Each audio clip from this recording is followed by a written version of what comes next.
कुछ लोग चाहते थे कि भले थोड़ा टैक्स पड़ जाए नगर पालिका का, गांव का, ग्राम पंचायत का, लेकिन गांव का जरा सड़क वड़क ये वो बाग बगीचा ये सब बन जाए, टैक्स पड़े तो पड़े।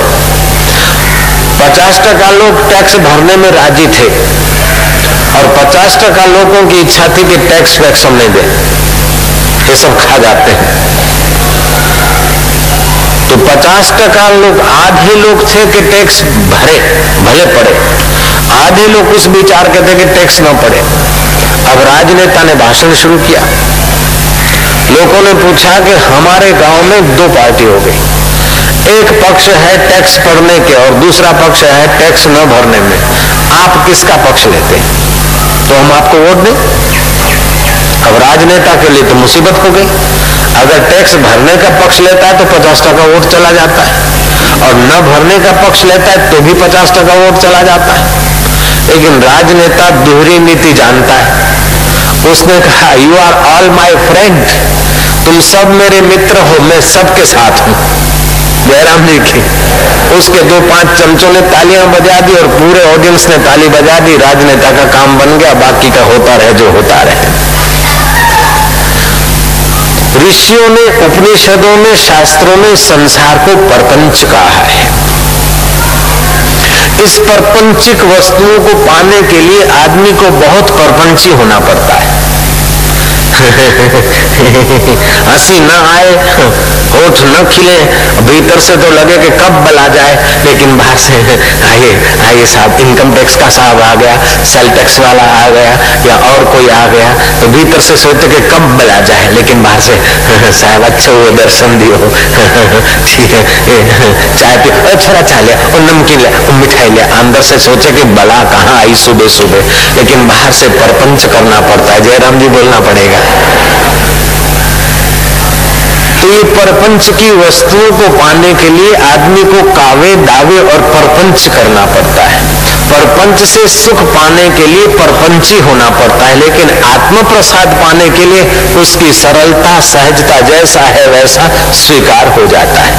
उसे बाहर का सुख नहीं चाहिए, बाहर की वस्तुओं की आसक्ति नहीं, वो आदमी सहज स्वभाव होगा, उसे प्रपंच करने की जरूरत नहीं होगी, भीतर एक और बाहर दूसरा, ऐसा सब धटिंग करने की जरूरत नहीं होगी। तो जिसको सच्चा सुख पाना है, जिसको आत्म सुख पाना है, उसके लिए कोई झंझट नहीं, कोई मेहनत नहीं, कोई दिखावा नहीं, कोई आर्टिफिशियलता नहीं।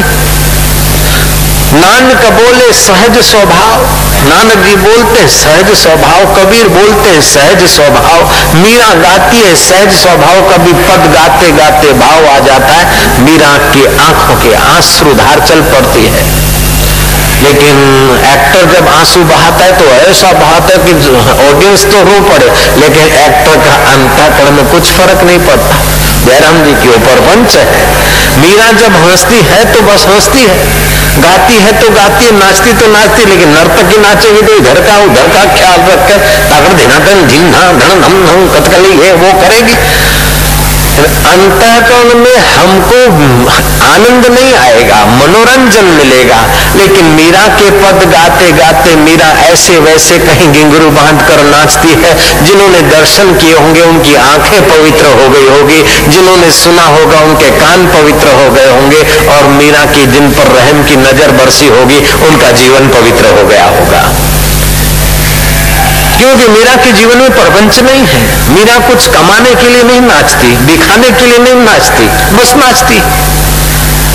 फरियाद के लिए नहीं रोती, दिखाने के लिए नहीं रोती, कुछ पाने के लिए नहीं रोती, बस रोती है। उसके विरह में रोती है, सहज में रोती है। तो जो सहज जीवन है, बालक कभी कभी सहज में माँ बाप को मुक्का मार देता है तभी भी प्यारा लगता है। जयराम जी की और उठ जाता है तभी भी प्यारा लगता है, मैं नहीं खाऊंगा, गाँव पट्टी है। खेलते खेलते बच्चा पिता के गोद में बैठ और कोई बातचीत करते करते पिता ने कुछ कहा कि जाओ मैं तुमसे नहीं बोलूंगा, ना तुम्हारे से कट्टी करते। वो बच्चा उठ के गोद में से चला गया, नाराज होकर कट्टी करके चला गया। 2-5 मिनट के बाद फिर घूमता घामता आ गया और गोद में जंप मार के बैठ गया, क्योंकि सहज है। उसकी कट्टी करना भी सहज में, उसका रूठना भी सहज में है और राजी होना भी सहज में। लेकिन राजनेता जब रूठता है तो भी कुछ गड़बड़ है और राजी होता है तभी भी कुछ गड़बड़ है, क्योंकि अंदर परपंच चल रहा है। तो जितना जितना आदमी परपंच की इच्छा वासना रखता है उतना ही उसके अंतःकरण में परपंच का प्रभाव होता है, और परपंच का प्रभाव होने से अंतःकरण का प्रसाद नहीं जगता। तो भगवान कहते हैं प्रसादे सर्व दुखानाम, अंतःकरण की जो प्रसन्नता का प्रसाद है उससे सारे दुख दूर हो जाते हैं। प्रसादे सर्व दुखानाम हानि रस्योपजायते प्रसन्न चेतसो ह्यासु बुद्धि पर्यवितिष्ठते। अंतःकरण की प्रसन्नता प्राप्त होने पर साधक के संपूर्ण दुखों का नाश हो जाता है और उसे प्रसन्न चित्त वाले साधक की बुद्धि निसंदेह शीघ्र ही परमात्मा पद में स्थित हो जाती है, क्योंकि परमात्मा आनंद स्वरूप है। भगवान के 3 स्वभाव मुख्य हैं। भगवान का एक स्वभाव है सत्य, दूसरा है चित्त और तीसरा है आनंद।